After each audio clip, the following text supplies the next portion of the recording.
Cerita novel romantis terbaru. Terjebak dendam sang mafia zalim. Episode 04. Zalim tapi peduli. Tangan Jason sudah mengarah ke udara, persis lurus di depan Shiva. Jason sudah bersiap untuk menakuti Shiva dengan cara pura-pura menembaknya. Namun beberapa detik kemudian pria itu menurunkan senjatanya. Keningnya berkerut saat tiba-tiba noda merah segar keluar dari hidung Shiva. Brok. Shiva ambruk bersama dengan noda merah yang terus mengalir dari hidungnya. Suhu tubuh Shiva seakan berubah menjadi dingin ketika tangan Jason mencoba memeriksa urat nadinya. Andrew. Panggil Jason keras. Andrew. Sial, kau membuatku kerepotan. Umpat Jason dan mengangkat Shiva untuk segera pergi dari sana.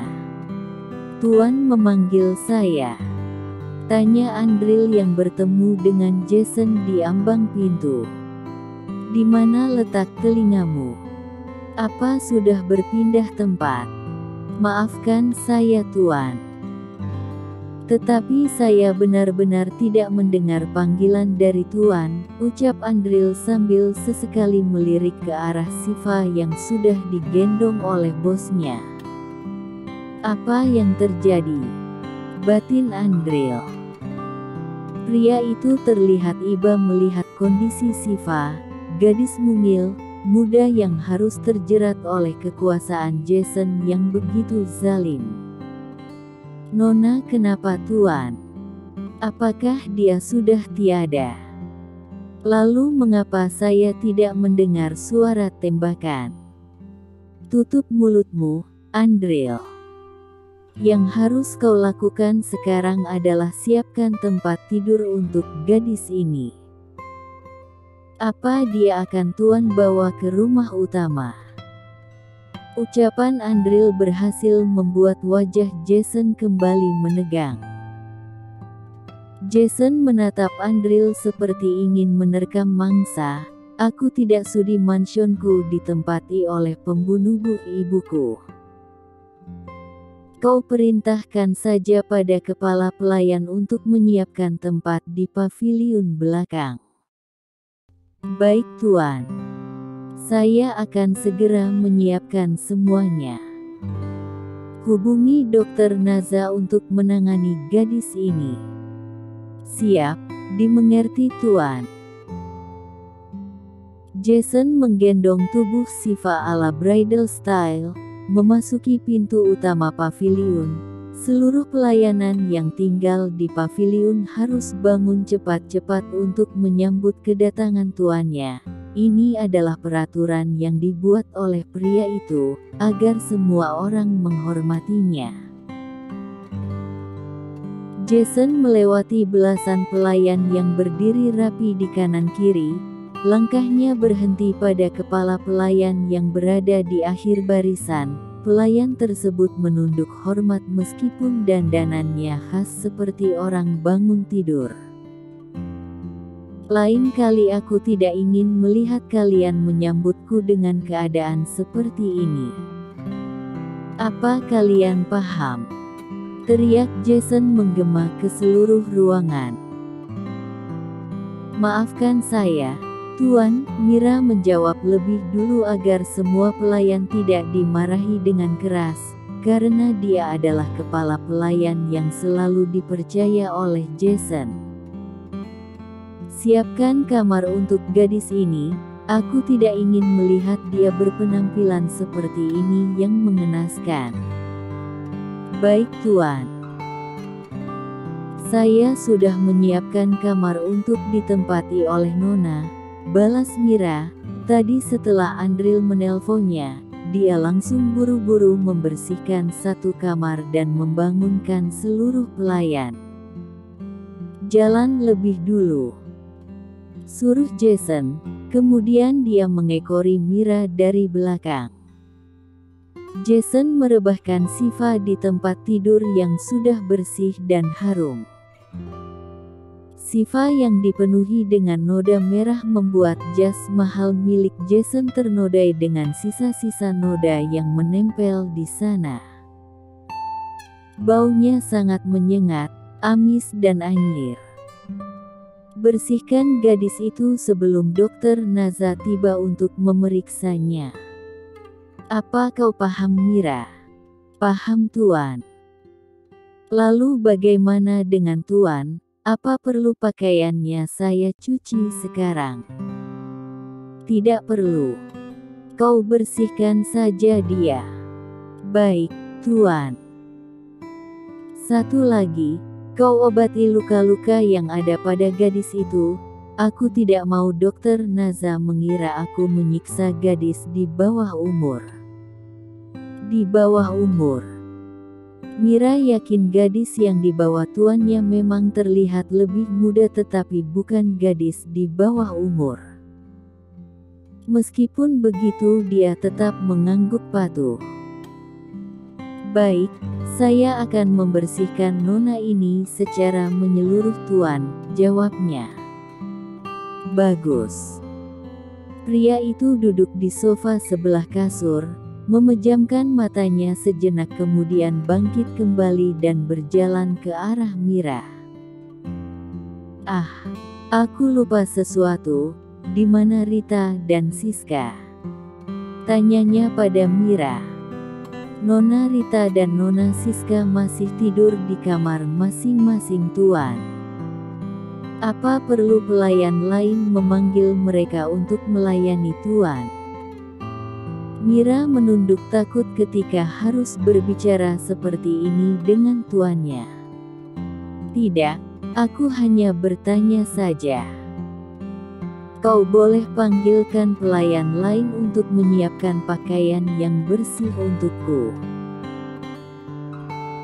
Biar saya saja yang menyiapkan pakaian untuk Tuan, Feni dan Lisa yang akan membersihkan nona ini, jawab Mira. Dia merutuki mulutnya yang sudah sangat lancang menyanggah perkataan tuannya. Saya berkata demikian. Tuan, maafkan saya atas kelancangan saya. Jason tidak masalah. Ada benarnya juga karena selama ini Mira lah yang selalu melayaninya dengan benar. Pelayan lain pasti ada saja sedikit kesalahan yang membuat pria itu harus mengeluarkan amarahnya. Kalau begitu cepat siapkan pakaian untukku. Dan kalian berdua bersihkan gadis itu. Baik, Tuan, jawab Mira. Feni, Lisa. Tolong kalian bersihkan badan nona ini. Aku akan menyiapkan pakaian untuk Tuan. Dua pelayan yang juga berada di ruangan tersebut lantas melaksanakan tugasnya. Secara perlahan Siva dibersihkan dengan air hangat. Luka-luka yang belum sepenuhnya kering terlihat sangat jelas ketika sisa noda merah yang menempel di sana dibersihkan dengan air. Feni dan Lisa ikut meringis ngilu. Mereka berdua tidak bisa membayangkan bagaimana rasa sakit atas penyiksaan yang Tuan Jason berikan. Setelah dibersihkan secara menyeluruh tanpa tertinggal bercak noda sedikit pun, dan luka-luka bekas cambukan sudah diolesi oleh obat paling mahal yang dimiliki oleh Jason, barulah Feni memakaikan pakaian piyama ke Siva. Piyama yang sudah disiapkan lebih dulu oleh Mira. Maaf, Tuan. Saya sudah selesai membersihkan dan menggantikan pakaian nona, ujar Feni berkata pada tuannya yang sedang duduk damai dengan mata terpejam di atas sofa. Pergilah. Baik, Tuan, pamit Feni dan Lisa. Feni dan Lisa berjalan melewati tuannya dengan membawa peralatan yang digunakan untuk membersihkan Siva. Tunggu. Kedua pelayan itu dipanggil kembali setelah berada di ambang pintu. Jantung mereka berpacu lomba takut jika pekerjaannya belum dirasa puas oleh pria itu. Dengan ragu mereka berbalik badan dan menghadap Jason dengan menundukkan kepala. "Iya, Tuan. Apakah pekerjaan kami belum sepenuhnya benar?" ucap Lisa pelan. "Tidak, semua sudah benar. Sampaikan kepada Mira untuk cepat membawakan aku pakaian ganti. Dan satu lagi, suruh dia membuatkan aku teh hangat," ucap pria itu dengan nada perintah. "Baik, saya akan menyampaikan perintah Tuan kepada Bibi Mira," jawab Lisa. "Kalian berdua boleh pergi, beristirahatlah karena besok kalian akan lebih sibuk menyiapkan banyak acara," pesan Jason. Meskipun dia terkenal kejam, tetapi pria itu masih memiliki sedikit rasa simpati kepada bawahannya. Dia bersikap seperti itu sebagai bentuk terima kasih karena sudah mengabdikan diri padanya. Mengabdi secara batin, fisik, dan nyawa sekalipun. "Kami pamit permisi, Tuan." Bagaimana kondisinya?" tanya Jason yang terus memperhatikan Dokter Naza yang sekaligus sahabatnya itu sedang memeriksa tubuh Siva. "Apa yang kau lakukan padanya? Mengapa banyak luka di bedadanya?" tanya balik Naza dengan raut muka penuh selidik. "Tugasmu hanya memeriksa dan memberikan penjelasan padaku.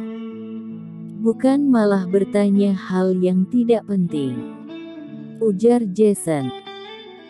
Naza menggelengkan kepala pelan melihat perbuatan sahabatnya itu. Sejak dulu tidak ada perubahan akan sikapnya. Sangat disayangkan sekali orang tampan, gagah, dan pemberani seperti Jason harus menjabat sebagai mafia. Dia demam tinggi. Hanya itu. "Kenapa?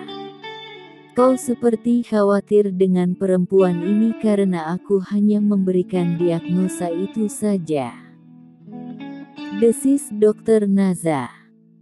"Kau jangan memancing emosiku Naza, lelah sekali rasanya harus berkelahi dini hari." "Hei.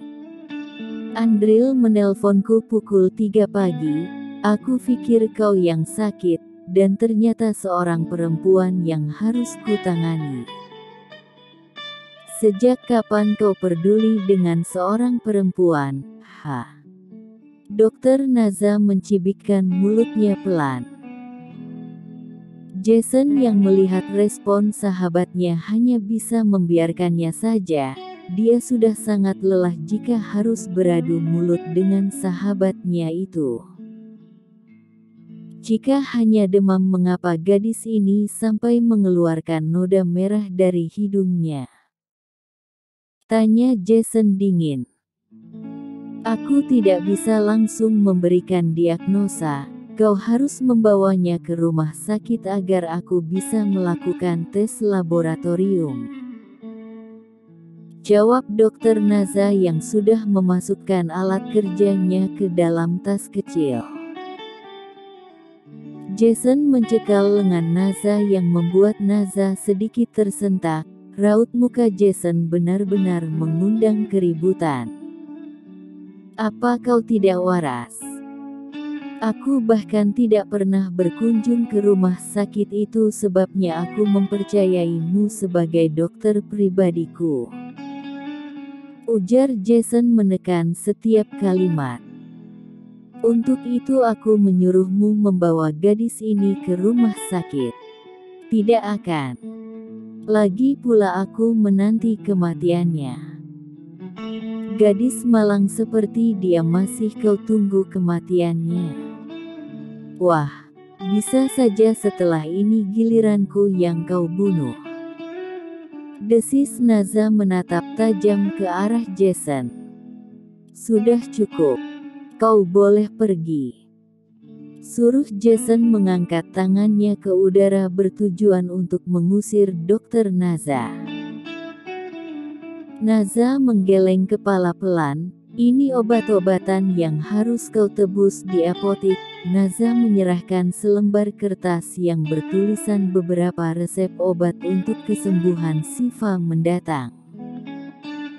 Andril, antar Dr. Naza sampai halaman depan, ujar Jason setelah menerima kertas tersebut. Andril pun mengangguk hormat. Baik, Tuan. Balasnya. Kemudian Andril dan Dr. Naza berjalan keluar dari kamar tersebut. Jason mengusap wajahnya. Malam ini dia tidak yakin bisa tidur sedangkan pagi nanti harus melakukan upacara kematian mendiang ibunya. Ini semua gara-gara gadis sialan yang membuang waktu Jason secara cuma-cuma. Lanjut ke episode 05.